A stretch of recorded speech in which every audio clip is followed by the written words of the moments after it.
శ్రీగురుభ్యో నమ. హరి ఓం. భీమవరం మన సుబ్బారాడిగుళ్ళో వేయించేసి ఉన్న మహాకాళి, మహాలక్ష్మి, మహాసరస్వతి, బాలాత్రిపుర సుందరి, పర్వతవర్ధని అమ్మవారి యొక్క పాదాల చెంతన ఉన్న వారాహీదేవికి వారాహి నవరాత్రుల సందర్భంగా భక్తుల యొక్క గోత్రనామాలతోటి ఈరోజు 4వ రోజు కుంకుమార్చన, అలంకార పూజా కార్యక్రమాలన్నీ కూడా సంపూర్ణమయ్యాయి.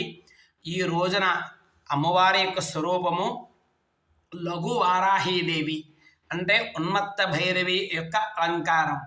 ఈ అమ్మవారు మనకి ఉండేటువంటి భయాన్ని నివారణ చేసి మన కష్టాలన్నీ కూడా తొలగించి మనకి విజయాన్ని చేకూర్చి మన ప్రతి భక్తుడి యొక్క మనస్సులో ఉన్న ప్రతి భక్తుడికి మనస్సులో దుడుకు, ఆందోళన, కంగారు ఈ 3 కూడా నివారణ చేసి చక్కటి ఆలోచనతోటి మంచి నిర్ణయాలు తీసుకునే శక్తి సామర్థ్యాలు ఆ అమ్మవారు మీ అందరికీ ఇవ్వాలని కోరుకుంటూ, ఓం మహార్ణవే నిపతితాముద్ధరంతాం వసుంధరాం మహాదంష్ట్రాం మహాకాయాం నమామ్యున్నత్త భైరవీం దిగంబరాయ విద్మహే అశ్వవాహనాయ ధీమహి తన్నో ఉన్మత్త భైరవీ ప్రచోదయాతు.